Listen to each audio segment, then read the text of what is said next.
Awalnya gue sangat amat bahagia punya istri gue Sarwenda karena dia sangat amat selalu berpikiran positif tentang banyak hal. Gue panggil nama istri gue. Kalau istri gue membolehkan gue mengudahkan semua pekerjaan gue gak akan pernah takut untuk ngomong. Gue sudah tidak bisa lagi. Bilang ini seperti sembahyang biasa karena ada kelentengnya juga di sana. Pacarnya ini juga akan menjadi korban. Ornamen China-nya gitu loh. Nah, apakah ini yang dimaksud? Halo teman-teman, selamat datang kembali di channel Analisis Sengit, channel yang membahas dan mereaksi berbagai isu viral, kontroversi, serta jejak digital yang sedang ramai diperbincangkan. Di video kali ini, kita akan membahas kembali nama Ruben Onsu, Sarwenda, dan juga Jordi Onsu. Muncul lagi berbagai potongan pernyataan lama yang kembali viral, mulai dari dugaan persoalan rumah tangga, pengakuan mengenai pengalaman mistis, hingga ucapan Jordi yang kembali menjadi perbincangan publik karena dianggap sangat kontroversial.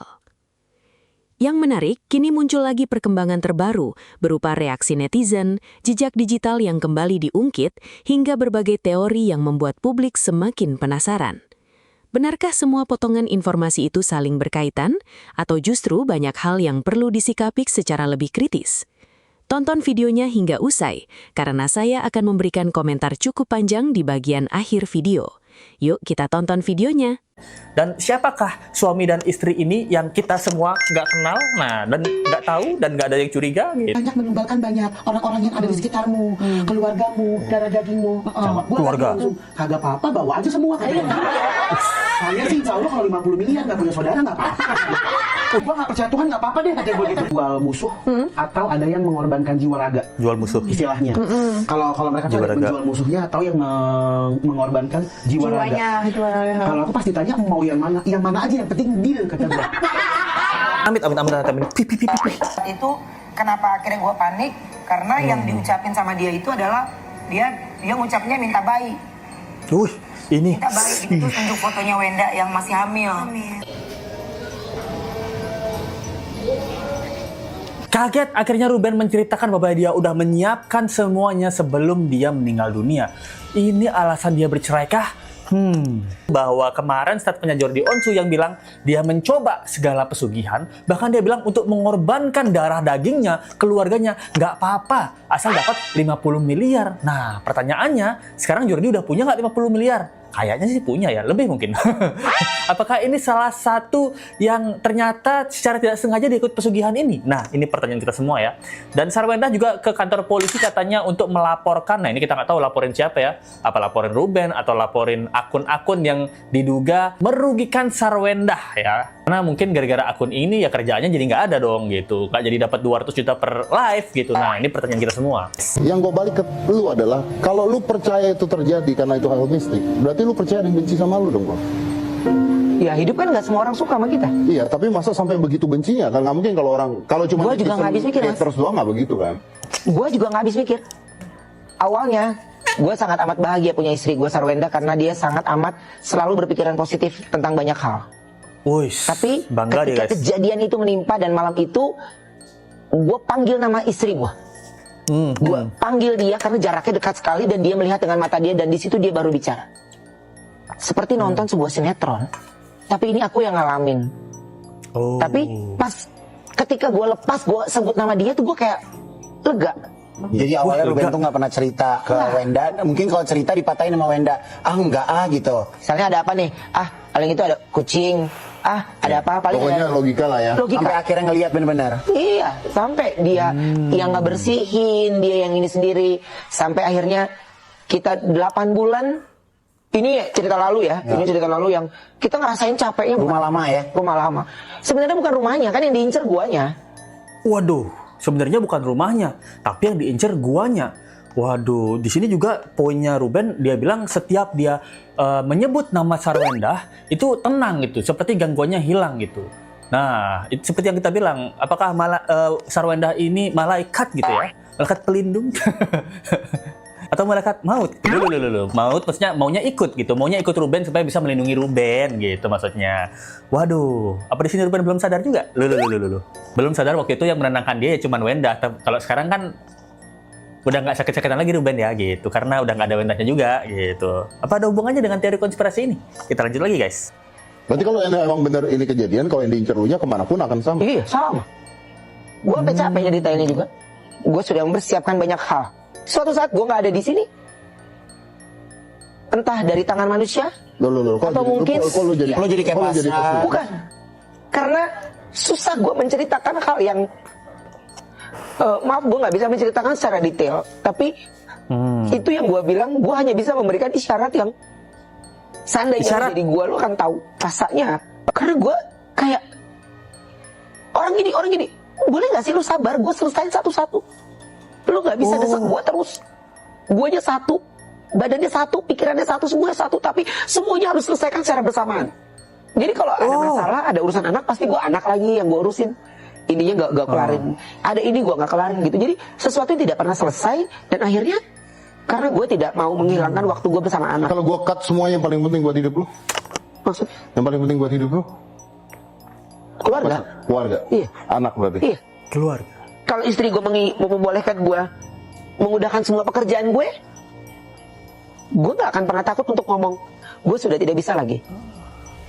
Apa sih yang bener-bener berarti bagi Ruben? Itu adalah anak-anaknya. Dia bilang, gue udah mempersiapkan semuanya. Termasuk kan rumah renovasi, rumah gedong itu. Gila, suami mana yang udah mati-matian buat rumah segede gaban guys. Itu gede banget, rumahnya kayak mall. Tapi waktu cerai dikasih Wendah dan anak-anak. Untuk apa? Untuk mempersiapkan anak-anaknya. Dia kayaknya udah rela deh kalau suatu saat dia berpulang ke rumah Tuhan, dia udah siap dengan semua harta dan bekal untuk anak-anaknya ya, bukan buat pacar emaknya. ini guys, kalian dengar baik-baik tadi ya. Dia bilang dia capek ya, karena bisa nggak gue selesain satu-satu. Lu nggak bisa desak gue terus. Lu tuh siapa? Ini pertanyaan kita. Lu nggak bisa desak gue terus, badan gue cuma satu, pikiran gue cuma satu, semuanya harus diselesaikan secara bersamaan. Kalau ada urusan anak, pasti anak yang gue urusin. Waduh, ya jelas banget kenapa Ruben ini sesakit hati itu dan semarah itu karena nggak bisa ketemu anak. Tujuannya dia, hidupnya dia adalah untuk anak gitu loh. Ya wajar dia sesakit hati ini ketika mantan istrinya mempersulit ya dia untuk ketemu anaknya. Karena dia udah sampai meninggal pun dia udah siapin bekal untuk anak-anaknya gitu loh. Dan di sini juga dia bilang, gue nggak bisa nyelesain ini bersamaan, harus satu-satu. Nah, contohnya apa nih pertanyaan kita? Apakah satu sisi utang rumah harus dibayar, satu sisi sekolah anak 75 juta, satu sisi uang balat 22 juta, satu sisi gaji pembantu, gaji sopir puluhan juta, satu sisi, nah duit belanja Wendah 200 juta, kartu kredit. Nah ini pertanyaan kita ya, capek dia kan? Kalau kita lihat dari statementnya Ruben sini, dia bilang saya cuma bisa ngasih isyarat doang. Dan isyarat ini, kita sebagai netizen harus menangkap poin-poin yang dia isyaratkan ke kita. Nah, komennya ada yang bilang ya, pantas ya kalau si RO cerita ke S, si S ini kayak nggak begitu respect ke yang dialami RO. Waduh, kayaknya memang berulah emang si S ini kasihan si RO. Lulu. Sesayang itu Ruben Onsu sama Sarwendah. Iya sih, diceritain si Sarwendah tempat nyamannya dia. Si Sarwendah malah ngaco. Ini Rizan yang bilang ya. Si Ruben sekarang baru sadar ulah siapa itu. Ternyata ulahnya si S. Ulahnya si S yang membuat dia susah ketemu anak-anak kah? Nah ini pertanyaan kita semua. Wah, emang kalau kita lihat Ruben itu sesayang itu dia guys, secinta itu dia sama Wendah. Kalau tiba-tiba orang dan suami yang mengorbankan semuanya untuk istri tiba dapat cerai, ini kan Ruben yang minta cerai kan? Ini kira-kira apa nih yang diperlakukan atau yang dibuat istri sampai Ruben ini cerai? Nah, ini pertanyaan kita semua. Kalau mantan istrinya ini pada saat menikah sudah melakukan ini, tahu loh. Tapi dia bilang ini seperti sembahyang biasa karena ada kelentengnya juga di sana. Oh, paham Mas. Manipulatif. Jenje. Nah, ini tadi. Dan tidak ada yang namanya tumbal-tumbalan itu. Manipulasi. Ini suaminya ya aja Gigi ya.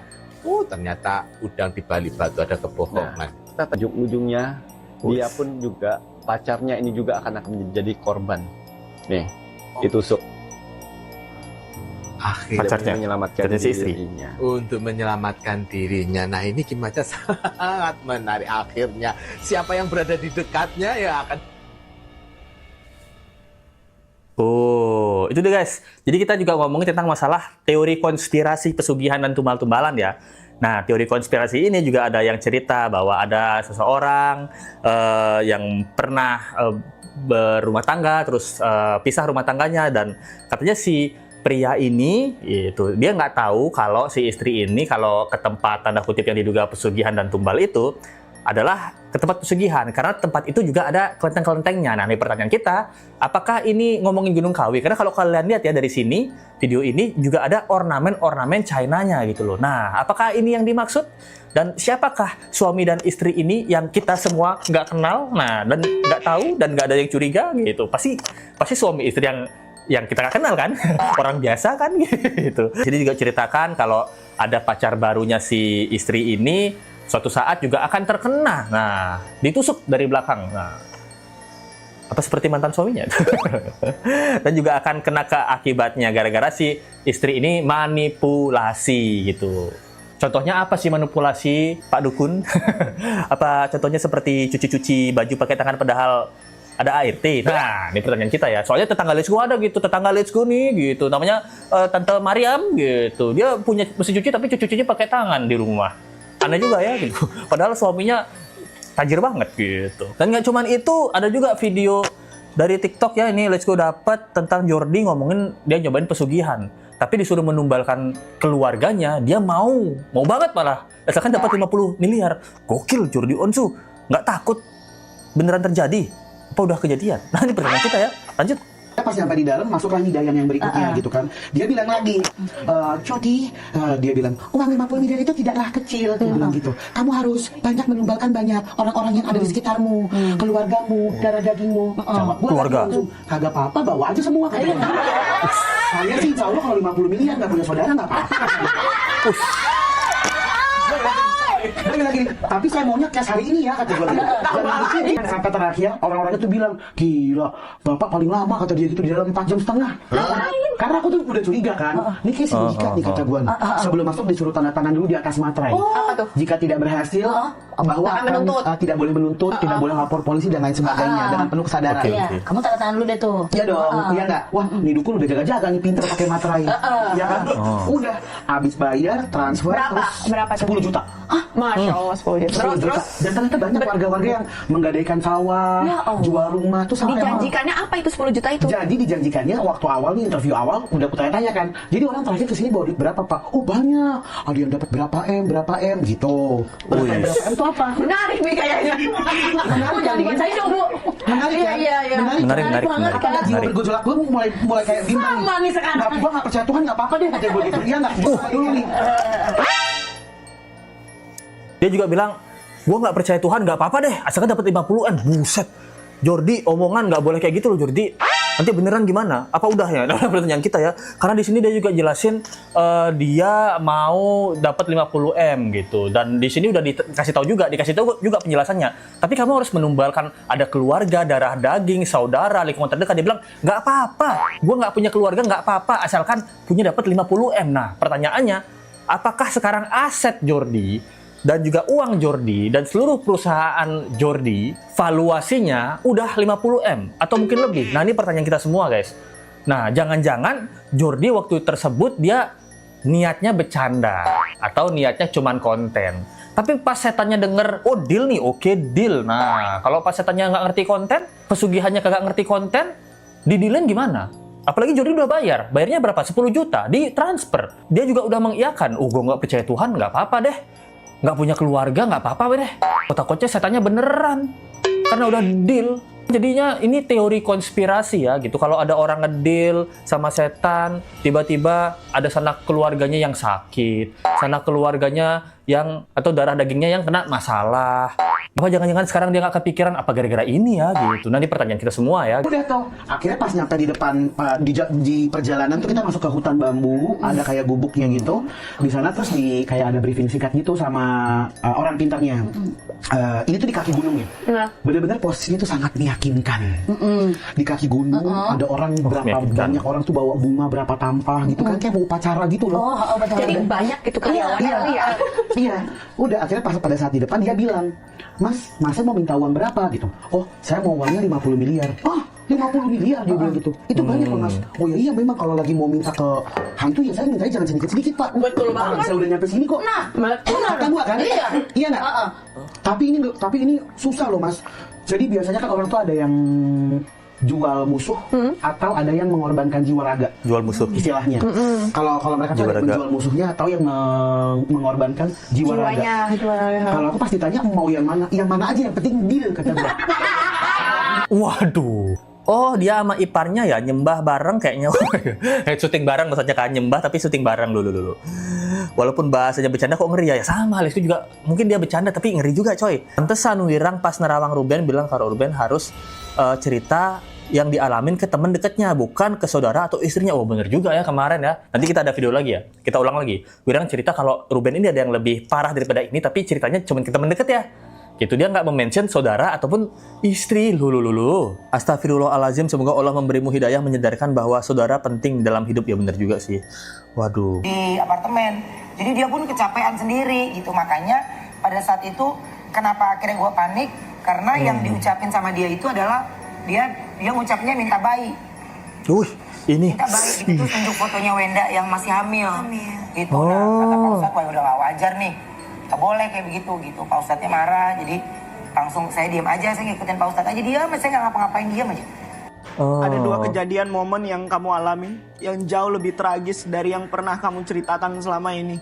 Ceritakan itu pada teman dekat kamu, siapapun itu, jangan kamu pendam. Ini semua. Waduh, itu dah guys. Jadi dia ada yang kesurupan dan meminta tumbal bayi dan nunjukin foto Wenda yang lagi hamidun pada saat itu. Nah, dengan teori konspirasi ini, ceritanya Ruben yang Ruben alami, apakah ini mirip juga dengan jejak backpacker yang bilang memang ada kalau orang melakukan pesugihan itu ada yang minta tumbal, beyong gitu loh, baby gitu loh, sampai keguguran, tiap keguguran tuh hartanya nambah gitu. Nah, jadi kan netizen mengkaitkan hal ceritanya Ruben ini dengan teori ya. Sekali lagi, ini adalah teori konspirasi yang bukan cerita sebenarnya. Agak jauh begini. Turun. Gambarnya turun. Kayak nyamperin kamu, serius. Ini yang dia nyamperin. Itulah alasannya kadang saya itu sama istri nggak berani untuk satu mobil baru. Jadi di antara semua mobil yang ada di sini, ada mobil Sarwenda ya. Coba kita lihat mobil Sarwenda. Ini jalan orang banget. Kita lihat di videonya sini ada mobilnya Wenda, katanya yang terlihat ada setannya melalui aplikasi ya dari Ghostbuster-nya lah. Terus di sini Wenda juga deketin mobilnya, dan waktu Wenda deketin mobilnya, yang ijo-ijo ini guys, disamperin katanya sama yang diduga adalah setannya atau makhluk halusnya. Waduh, nyamperin Wenda guys. Ini Wenda berani banget ya gitu. Berani banget apa akrab banget nih? Akrab banget sama mobilnya, kan mobil Wenda sehari-hari, akrab dong sama mobilnya gitu. Ekspresi Sarwenda senyum-senyum gitu, kalau gue jadi dia merinding. Wah ya bener sih. Orang berteman gimana nggak dideketin? Orang berteman setan sama mobilnya kan gitu. Setannya mungkin numpang di dalam mobil kemana-mana. Nah, di pertanyaan itu semua ya, ngeri juga.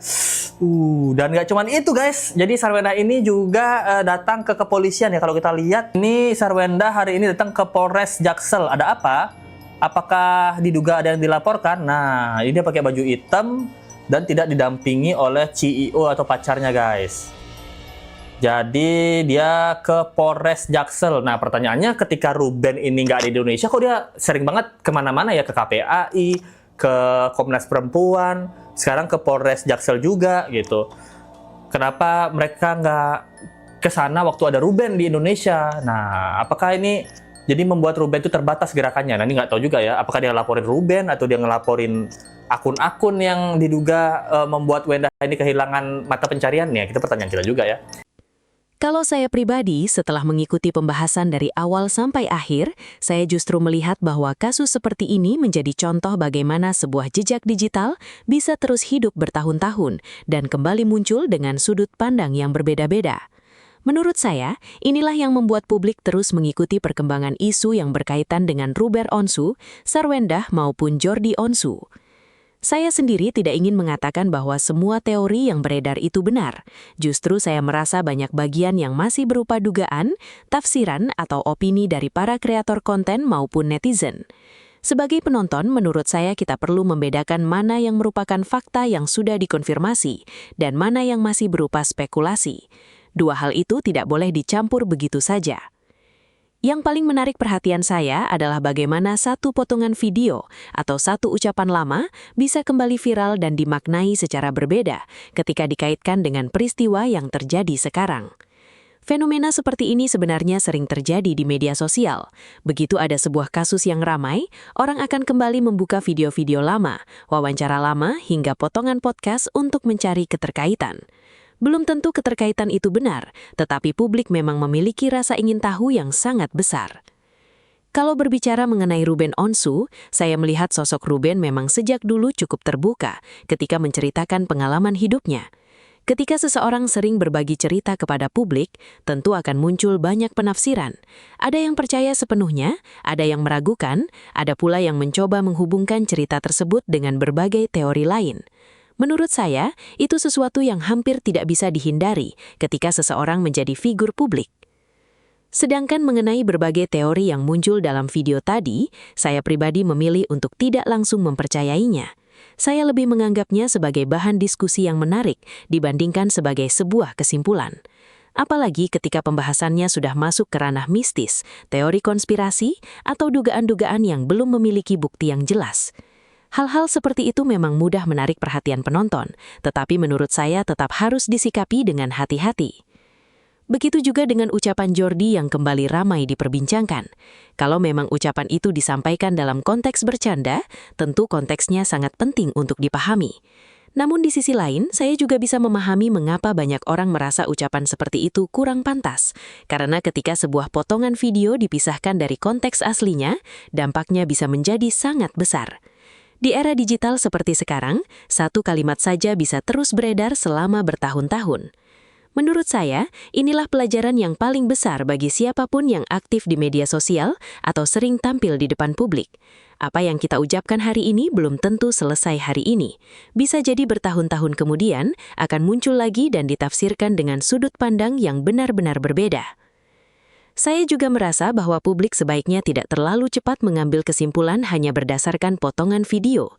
Kadang-kadang, kita hanya melihat beberapa detik cuplikan, sementara keseluruhan konteksnya jauh lebih panjang.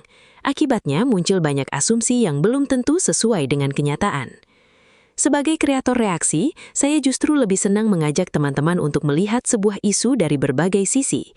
Kita boleh memiliki opini, boleh tidak setuju, bahkan boleh mengkritik. Tetapi menurut saya akan jauh lebih baik jika kritik tersebut tetap didasarkan pada informasi yang dapat dipertanggungjawabkan, bukan semata-mata karena mengikuti arus komentar di media sosial. Hal lain yang menurut saya menarik adalah bagaimana netizen Indonesia memang sangat teliti dalam mencari jejak digital. Kadang-kadang ada video lama yang sudah bertahun-tahun, tetapi tetap bisa ditemukan dan kembali viral hanya karena ada satu peristiwa baru. Fenomena ini membuat siapapun yang menjadi figur publik harus benar-benar berhati-hati dalam berbicara. Terlepas dari semua perdebatan yang ada, saya berharap persoalan pribadi yang melibatkan keluarga tetap bisa diselesaikan dengan baik oleh pihak-pihak yang bersangkutan. Pada akhirnya, hanya mereka yang mengetahui apa yang sebenarnya terjadi dalam kehidupan mereka. Kita sebagai penonton hanya melihat sebagian kecil dari keseluruhan cerita. Menurut saya, yang paling penting adalah kita tetap menjaga sikap kritis. Jangan mudah percaya hanya karena sebuah narasi terdengar meyakinkan. Sebaliknya, jangan juga langsung menolak tanpa mencoba memahami konteksnya. Sikap seperti inilah yang menurut saya akan membuat kita menjadi penonton yang lebih bijak.